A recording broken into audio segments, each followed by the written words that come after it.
Mathéo Radio présente À haute voix la lecture intégrale des œuvres spirituelles majeures. Aujourd'hui, La Divine Comédie de Dante Alighieri.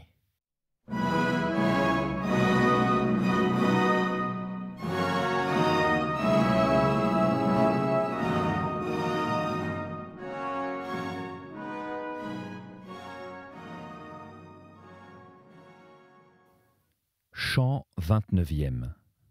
Cette foule nombreuse et les plaies diverses avaient tellement enivré mes yeux que vivement je désirais m'arrêter pour pleurer.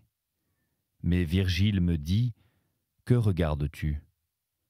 Pourquoi tant, là en bas, ta vue se fixe-t-elle sur les tristes ombres mutilées ? Tu n'as pas ainsi fait dans les autres bolges. Si tu crois les compter, pense que 22 000 tournent dans la vallée. Déjà la lune est sous nos pieds, peu reste désormais du temps qui nous est accordé, et autre chose que tu ne vois pas est à voir encore. Si tu avais, répondis-je aussitôt, considéré pourquoi je regardais, peut-être m'aurais-tu pardonné de m'arrêter.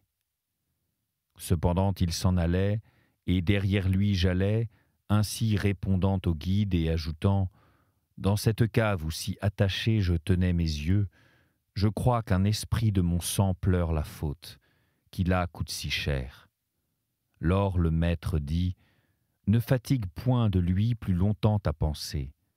Porte sur un autre ton attention, et laisse-le là. Car au pied du pont, je l'ai vu te montrer et fortement te menacer du doigt, et je l'ai ouï nommé Guéri del Bello. Tu étais lors si occupé de celui qui eut en garde Altaforte que de ce côté tu ne regardas point, jusqu'à ce qu'il fût parti. Ô maître, dis-je, sa mort violente n'ont encore vengé par quelqu'un de ceux qui en partagent la honte l'a courroucé. À cause de cela, je présume, il s'en est allé sans me parler, et ce faisant, il m'a pour lui rendu plus pitoyable. Ainsi discourûmes-nous jusqu'au premier lieu où, du haut de la roche, on découvrirait l'autre vallée jusqu'au fond s'il y avait plus de lumière. Quand nous fûmes au-dessus du dernier cloître du Malbolge, de sorte que notre vue pouvait discerner ses convers, des cris divers et lamentables me frappèrent comme des traits dont la pitié ferait des pointes. Par quoi, avec les mains, je me couvris les oreilles. Telle que serait la douleur si des hôpitaux de Valdichiana entre juillet et septembre, et de la Maremme et de la Sardaigne, les maux en une seule fosse étaient tous rassemblés, telle elle était là. Et il s'en exhalait une puanteur semblable à celle des membres pourris. Nous descendîmes sur le dernier bord du long rocher à main gauche, et alors ma vue pénétra plus avant vers le fond où, ministre du haut Seigneur, l'infaillible justice punit les falsificateurs que là elle registre. Je ne crois pas que plus triste à voir ait été en Égine, le peuple tout entier malade, quand l'air devint si pernicieux que les animaux, jusqu'aux plus petits vers, périrent et qu'ensuite, comme les poètes le tiennent pour certain, l'antique population se reproduisit de la semence des fourmis, que triste était de voir dans cette obscure vallée languir les esprits amoncelés çà et là. Tel sur le ventre, tel sur les épaules d'un autre gisait, et tel à quatre pattes se traînait par le triste sentier. Pas à pas, ils allaient sans parler, regardant et écoutant les malades qui ne pouvaient se lever. J'en vis deux assis, appuyés l'un contre l'autre, comme s'appuient des bassines à tenir chaud, et de la tête aux pieds souillés de croûte. Jamais je ne vis valet que son maître attend, ou celui qui mal volontiers veille, mouvoir l'étrille aussi vite que chacun de ceux-là mouvait sur soi le tranchant de leurs ongles, à cause de la rage du prurite devenu insupportable. Et les ongles en bas raclaient la gale comme le couteau les écailles du scardove ou d'un autre poisson qui en est de plus large. « Ô toi, dit mon maître à l'un d'eux, qui te déchire avec les doigts et parfois en fait des tenailles, dis-nous si parmi ceux d'ici, dedans est quelque latin, et que les ongles éternellement te suffisent à ce travail. » « Nous sommes latins, nous deux que tu vois si déformés, répondit l'un d'eux en pleurant. Mais toi, qui es-tu, qui t'enquières de nous ? Je suis un qui descend de précipice en précipice avec ce vivant pour lui montrer l'enfer. » Alors, cessant de se prêter un mutuel appui, chacun d'eux, tremblant, se tourna vers moi, avec les autres vers qui la voix avait rebondi. Tout près de moi, le bon maître s'approcha, disant « Demande-leur ce que tu voudras. » Et lorsqu'il se fut retourné, je commençai « Que votre souvenir dans le premier monde ne s'envole point de la mémoire des hommes, mais qu'il y vive durant 20 années. Dites-moi qui vous êtes et de quelle nation. Ne craignez point à cause de votre peine hideuse et dégoûtante de vous découvrir à moi. » Je fus d'Arezzo, répondit l'un d'eux, et Alberto de Sienne me livra au feu. Mais ce pourquoi je mourus n'est pas ce qui m'a conduit ici. Il est vrai que je lui dis, par manière de jeu, que je pouvais m'élever dans l'air en volant. Et lui, qui avait beaucoup de désir et peu de sens, voulut que je lui montrasse cet art. Et seulement parce que de lui je ne fis pas dédale, il me fit brûler par tel qui le tenait pour son fils. Mais à la dernière des 10 bolges, à cause de l'alchimie que je pratiquais dans le monde, me condamna Minos qui ne saurait se tromper. Et moi, je dis au poète, fut-il jamais gens si vains que ceux de Sienne? Certes, à beaucoup près ne le sont autant les Français.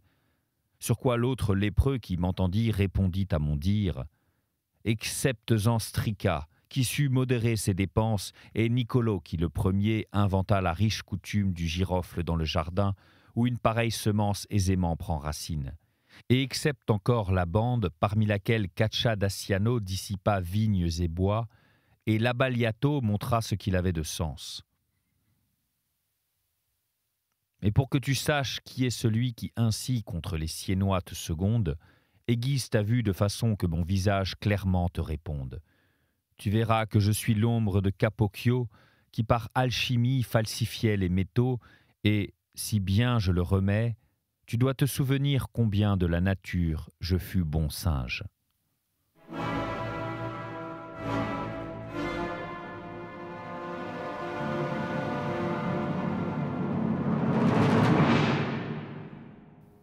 Chant 30e. Au temps où, à cause de Sémélé, Junon était irritée contre le sang thébain, comme plusieurs fois elle le fit voir, Adamante devint si fou que, voyant sa femme aller, portant ses 2 fils un sur chaque bras, il s'écria « Tendons les raies pour prendre au passage la lionne et les 2 lionceaux. » Puis, allongeant ses ongles impitoyables, il saisit l'un d'eux, qui avait nom Léarque, et, le faisant tournoyer, le broya contre une pierre. Et tandis que la mer chargée de l'autre se noya, et quand la fortune abaissa l'orgueil des Troyens qui tout osaient, de sorte que royaume et roi ensemble s'évanouirent, Écube triste, misérable et captive, lorsqu'elle eut vu Polyxène morte, et que sur le rivage de la mer elle fit de son Polydore la funeste rencontre, forcenée elle aboya comme un chien, tant la douleur lui tordit l'esprit. Mais ni à Thèbes, ni à Troie, jamais en aucun lieu on ne vit autant de furie, ni si cruelle à déchirer non des membres humains, mais des animaux mêmes, que j'en vis en 2 ombres pâles et nues, qui en se mordant couraient comme le porc lorsqu'on ouvre l'étable. L'une se jeta sur Capocchio, et au fond du cou, enfonçant les dents, elle le tira de manière qu'elle lui fit gratter le ventre contre le fond solide. Et l'Arétin, qui demeura tremblant, me dit « Ce follet est Gianni Schicchi, qui dans sa rage va ainsi accoutrant les autres. Oh, lui dis-je, que sur toi il ne mette point la dent, et qu'à fatigue il ne te soit pas de me dire, qui est l'autre, avant qu'il parte d'ici. Et lui à moi, c'est l'antique âme de l'exécrable Mira, qui, hors du légitime amour, devint l'amante de son père. À pécher ainsi avec lui, elle parvint, en simulant la forme d'autrui, comme l'autre qui s'en va là osa pour gagner la dame du troupeau, falsifier en soi Buoso Donati, testant et mettant le testament en règle. Et après qu'eurent repassé les 2 enragés, sur lesquels j'avais l'œil fixé, je tournai mes regards vers les autres mal-nés. J'en vis un qui aurait eu la forme du luth si l'âme eût été tronquée à l'endroit où l'homme se bifurque. La lourde hydropisie, qui, avec l'humeur qu'elle convertit mal, disproportionne tellement les membres que le visage au ventre point ne répond, lui faisait tenir les lèvres ouvertes, comme fait un étique qui de soif abaisse l'une vers le menton et relève l'autre. Ô vous qui, sans aucune souffrance et je ne sais pourquoi, êtes dans le monde désolé, nous dit-il, regardez et considérez la misère de maître Adam. Vivant, j'eus à profusion ce que je voulais, et maintenant, malheureux, une goutte d'eau je désire. Les ruisselets qui, des vertes collines du Cassantin, descendent dans l'Arnaud, mollement sur leurs lits roulant leurs fraîches ondes, toujours sont devant moi, et non en vain, leur image m'altérant beaucoup plus que le mal qui décharnait mon visage. La sévère justice qui me fustige, pour moi fait sourdre du lieu où je péchais une plus abondante source de soupirs. Là est Roména, où je falsifiais le métal à l'effigie de Baptiste, ce pourquoi j'ai là-haut laissé mon corps brûler. Mais si j'eusse vu ici la misérable âme de Guido ou d'Alexandre ou de leurs frères, je n'en donnerais pas la vue pour la fontaine de Branda. Ici dedans est déjà l'un d'eux, si les ombres enragées qui vont autour disent vrai. Mais que me sert à moi qui ai les membres liés? Si j'étais seulement encore assez léger pour, en 100 ans, avancer d'un pas, je me serais déjà mis en route pour le chercher parmi la gente hideuse, quoique 11 000 de circuit et la bolge, et de largeur pas moins de la moitié. Pour eux suis-je dans une telle famille. Ils m'induisirent à frapper les florins qui avaient 3 carats d'alliage. Et moi, à lui, qui sont les 2 malheureux qui fument, comme en hiver une main mouillée, et gisent serrés l'un contre l'autre à ta droite? Ici les trouvai-je, répondit-il, quand je tombais dans cette sentine, et depuis ils n'ont bougé, ni, je crois, ne bougeront éternellement. L'une est celle qui accusa faussement Joseph, l'autre est sinon le grec fourbe de Troie. Une fièvre ardente fait que d'eux sort cette fumée infecte. Et l'un d'eux, qui peut-être fut chagrin de s'entendre nommer si honteusement, du poing lui frappa la dure panse. Celle-ci sonna comme un tambour, et avec la main, maître Adam lui frappa le visage, qui ne parut pas moins dur, lui disant « Quoique je ne puisse remuer mes membres à cause de leur poids, j'ai le bras dispo pour une telle besogne. » À quoi l'autre répondit « En allant au feu, tu ne l'avais pas si agile, mais oui bien et plus quand tu battais monnaie. Et l'hydropique, tu dis vrai en cela, mais tu ne fus pas si véridique lorsqu'à 3 on requit de toi la vérité. Si mon dire fut faux, tu as toi falsifié la monnaie, dit Sinon, et je suis ici pour une seule faute, et toi pour plus qu'aucun autre démon. Souviens-toi du cheval. Souviens-toi du cheval, parjure, répondit celui qui avait le ventre enflé, et qu'à tourmente soit que tout le monde sache ton crime. Et qu'à toi, dit le grec, à tourment soit la soif dont te crève la langue, et l'eau pourrie qui fait de ton ventre une haie devant tes yeux. Alors le monnayeur, ta bouche comme d'ordinaire se disloque pour mal dire, que si j'ai soif et que d'eau je sois gonflé, tu as toi la fièvre qui te brûle et le mal de tête, et pour t'inviter à lécher le miroir de Narcisse, point ne faudrait beaucoup de paroles. J'étais tout entier appliqué à les écouter, quand mon maître me dit « Regarde donc, à peu tien que contre toi je ne me fâche. » Lorsqu'avec colère j'entendis mon maître me parler, je me tournai vers lui si honteux qu'encore en ai-je le souvenir présent. Et comme celui qui songe quelque sien dommage, et songeant souhaite que ce ne soit qu'un songe, de sorte qu'il désire ce qui est, comme s'il n'était pas, ainsi ne pouvant parler, je désirais m'excuser, et je m'excusais réellement, et ne croyais pas que je le fisse. « Moins de honte, dit le maître. Lave une faute plus grande que la tienne. Secoue donc toute tristesse, et s'il advient de nouveau que parmi des gens qui aient de tels débats la fortune te conduise, pense que toujours je suis près de toi. Vouloir ouïr cela est un bas vouloir. »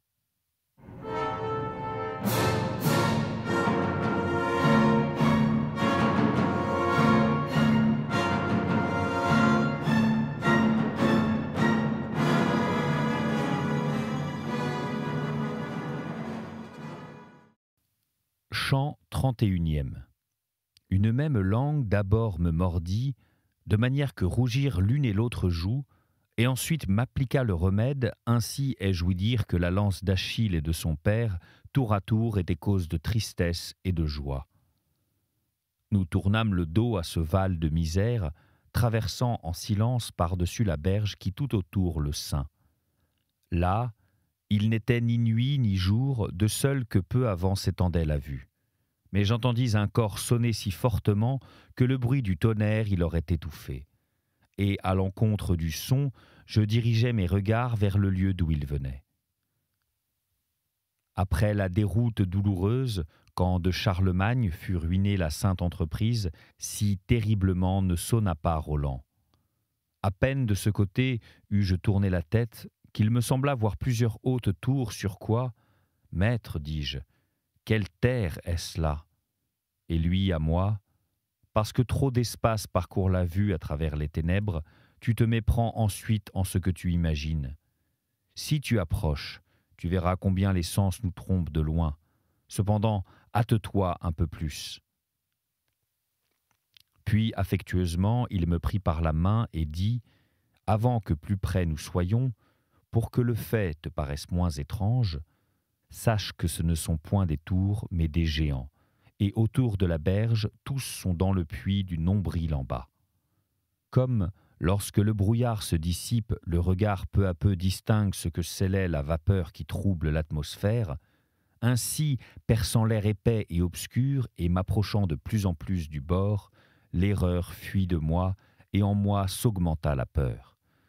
Car comme au-dessus de sa ronde enceinte, Monteregione se couronne de tours, ainsi sur le rivage qui entoure le puits, s'élevaient comme des tours les horribles géants que du ciel encore Jupiter menace quand il tonne. De quelques-uns, déjà je découvrais la face, les épaules, la poitrine, une grande partie du ventre et les 2 bras pendant le long des côtes. Quand la nature abandonna l'art de former des animaux pareils, elle fit bien, certes, afin d'ôter à Mars de tels exécuteurs. Et si des éléphants et des baleines elle ne se repent, celui qui bien y regarde, plus avant la juge est juste et prudente, car lorsque le raisonnement de l'esprit se joint au mauvais vouloir et à la force, nulle défense pour personne. Sa face paraissait longue et large comme la pomme de pin de Saint-Pierre à Rome, et les autres os étaient en proportion, de sorte que la portion laissée à découvert par le bord, qui le saignait du milieu en bas, était d'une hauteur telle que d'atteindre jusqu'à la chevelure, 3 frisons se vanteraient vainement, puisque j'en voyais 30 grandes palmes, d'en bas du corps à l'endroit où s'agrafe le manteau. « Raphégie, Maï, Amèche, Irabi, Almi » commença de crier la bouche cruelle, à laquelle point ne convenait de plus doux cantique. Et le guide à lui, « Âme stupide, tiens-t'en au corps, et soulage-toi avec quand étouffe la colère ou une autre passion. Cherche à ton cou, tu trouveras la courroie à laquelle il est lié, âme honteuse, et vois-le en travers de ta large poitrine. » Puis il me dit, il s'accuse lui-même, « Celui-ci est Nembrod, par la mauvaise pensée duquel point ne s'use d'une seule langue dans le monde.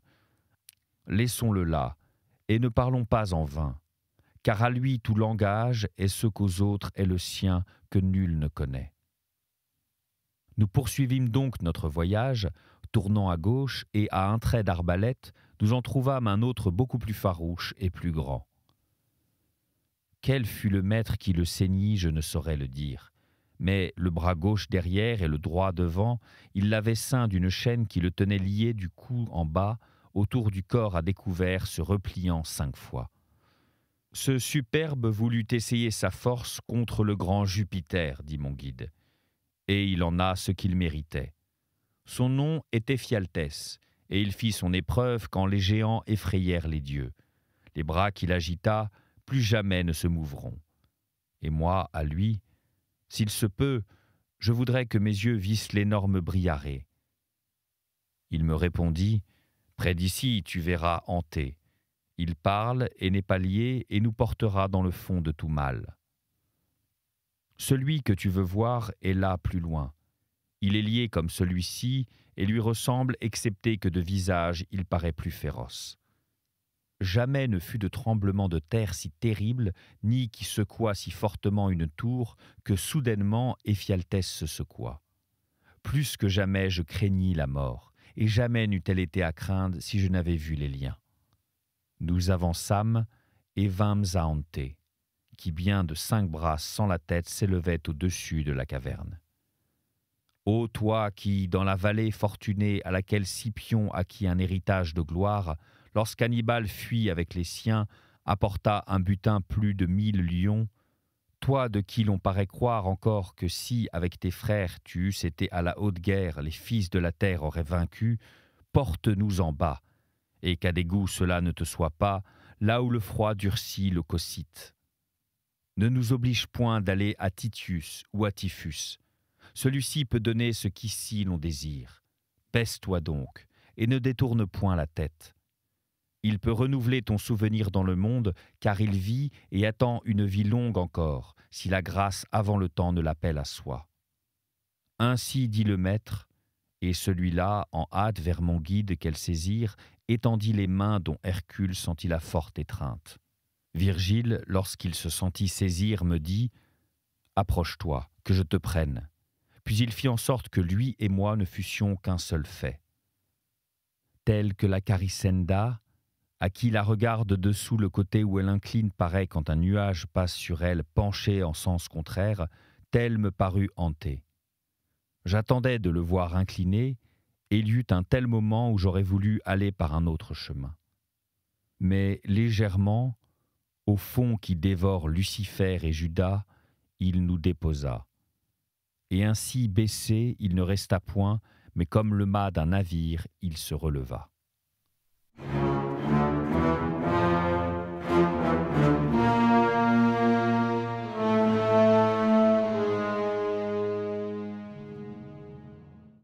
Chant 32e. Si j'avais des rimes âpres et rauques, comme il conviendrait à l'affreux trou sur lequel s'appuient tous les autres cercles, plus pleinement j'exprimerais le suc de ma pensée. Mais n'en ayant pas, non sans crainte, je me hasarde dans mon récit, car entreprendre de décrire le fond de l'univers, point n'est-ce un jeu, ni d'une langue qui balbutie mama et babo, mais qu'est de mon vers celle qui aidèrent Amphion à clore Thèbes, de sorte que du fait, le dire ne diffère pas. Ô vous, la lie du peuple maudit, qui êtes dans le lieu dont il est douloureux de parler, mieux vous aurait valu être ici ou brebis ou chèvre.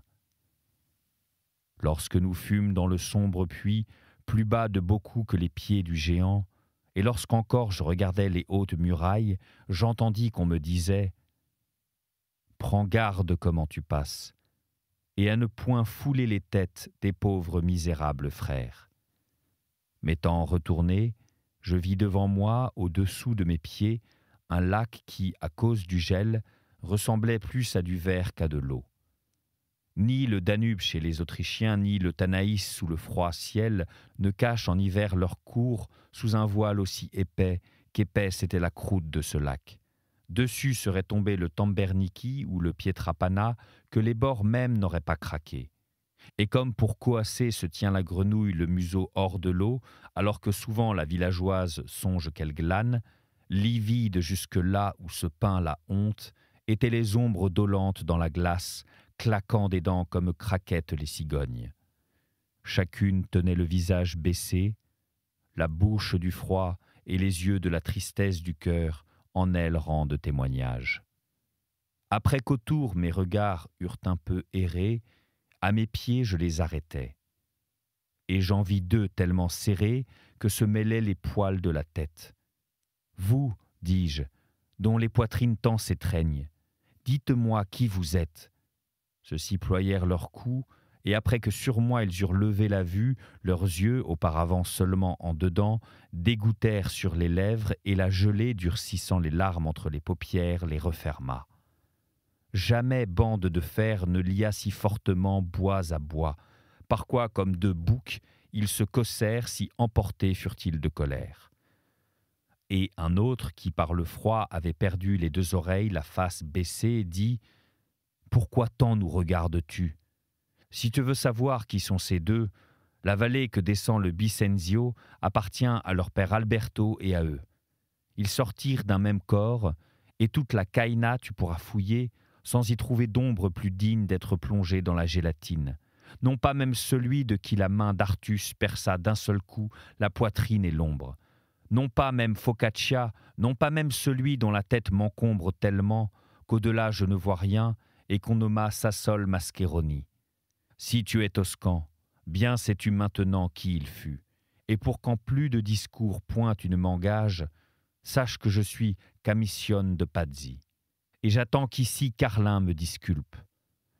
Je vis ensuite 1000 faces livides de froid, d'où vient et viendra toujours que les étangs gelés me donnent le frisson. Pendant que nous allions vers le centre où tend tout ce qui pèse, et que dans le froid éternel je tremblais, si ce fut vouloir ou destin ou fortune, je ne sais. Mais en marchant à travers les têtes, fortement au visage, j'en heurtai une du pied. Pleurant, elle me cria « Pourquoi me froisses-tu ? Si tu ne viens pas pour accroître la vengeance de Montaperti, pourquoi me tourmentes-tu ? Et moi, maître, attends-moi ici, que je sorte d'un doute où m'a mis celui-là.